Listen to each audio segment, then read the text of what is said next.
Okay, so questions 12 and 13 are really similar to the questions that you're asked for questions 8, 9 and 10.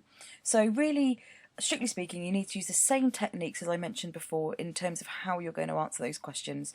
I just thought at this point I would just make sure that you are making your notes really successfully. So have a quick look at the notes that you made for the video where I talked about those 2 to 3 mark questions.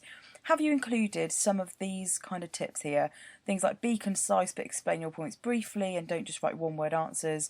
Make sure you're looking at the correct source. Remember to use your own knowledge. If there are 2 marks, write 2 things. If you don't have to fill this, you don't have to fill the space, but it's there for a reason. Just make sure that in your notes you've got some kind of tips like that, because these things are really crucial in terms of making your answers successful. I'm now going to look at question 14, which is an 8-mark question. Again, a very different kind of question to what you've previously been asked in your Unit 1 exam, so worth spending a bit of time thinking about the techniques required for this kind of question. So you'll see here again, there's a much bigger time amount now given to this of 15 minutes. So again, a question which is really requiring a bit more thought and a bit more in-depth writing. So the question is, using evidence from source D and your own knowledge, do you agree that discrimination has been sufficiently reduced in the UK? You may refer to issues such as race, religion, gender, sexual orientation, age and disability. Give reasons for your opinion, showing that you have considered an alternative point of view. Now, again, we're just going to break this question down and look at the different things that they're mentioning here. So first of all, it's saying use source D and our own knowledge. So again, I'm just going to remind you very quickly of source D. It's from Hollyoaks in 2008. I don't know if any of you watched this then, where Craig wanted to restart his romance with John Paul. Now, I've said to you before, you can use examples from things like EastEnders and Hollyoaks. Now, this is the exam board showing you that actually looking at things like in the media and different TV programmes is actually a really useful way of kind of thinking about some of these citizenship issues. So don't be afraid to mention things like Hollyoaks. In fact, it's asking you to do that. If we just go back to the PowerPoint and to the question. So it's saying use the source D and our own knowledge, which again can come from a variety of different sources. It's then asking us, the main part of the question really is asking us, do we agree? So do you personally agree with whatever it is that they follow? Now in this case it's saying, do you think that discrimination has been sufficiently reduced in the UK?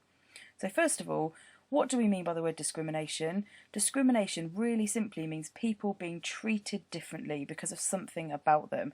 So that could be their race, religion, gender and so on. Here it's saying, do you think it's been sufficiently reduced? So has it been reduced enough and to a good enough standard? And the other thing here is saying in the UK. So don't start talking about other countries because otherwise you won't get any marks. Now it's saying you may refer to issues such as these. Now I would suggest that you do refer to some of those because the exam board is trying to help you out here. Now the key thing is that you have to give reasons for your opinion and an alternative point of view. So in other words, it's kind of starting to be a bit more like an essay question, saying on the one hand, yes, it has been sufficiently reduced, and on the other hand, maybe it hasn't been sufficiently reduced, and one of those is likely to be your opinion. Now again, if we have a quick look at there's indicative content yet again from the exam board. Now again, this is not a prescriptive list and you would not have to include every single one of these bullet points in order to get a full mark answer. However, if you have a look on both of these, and I'm not going to read all of these out, but you can have a look down the list in order to give yourself some ideas of the kind of things that you need to be saying in this kind of answer. They've broken it down here to say evidence that you could use to say discrimination has been reduced and discrimination hasn't been sufficiently reduced. Now what this suggests to me is that the examiners themselves are requiring you to say, on the one hand, here is some evidence that it has been reduced and here is some evidence that it hasn't sufficiently been reduced. So I would recommend maybe using 2 different points here for and against that idea of discrimination being reduced. Again, in terms of how this one is marked, it's not so much just a judgment, based on what you feel like giving, but there's specific levels that are awarded for these kinds of questions. 4 levels this time, not 3. And if we just have a very quick look through those, if you're kind of in the bottom end of these levels, you're giving basic or really brief kind of answers, relying on your opinion, not really kind of showing much understanding of the issue. As we move kind of ahead, I just want to focus on level 2 a bit, because this is saying, again, it's very much based on your opinion. It's not really drawing on specific details. There's limited evidence and there's some knowledge. But the thing I really want to draw your attention to here in level 2 is that bit in bold, okay, which here, it says, students who give only one point of view, either for or against, are limited to a maximum of 4 marks.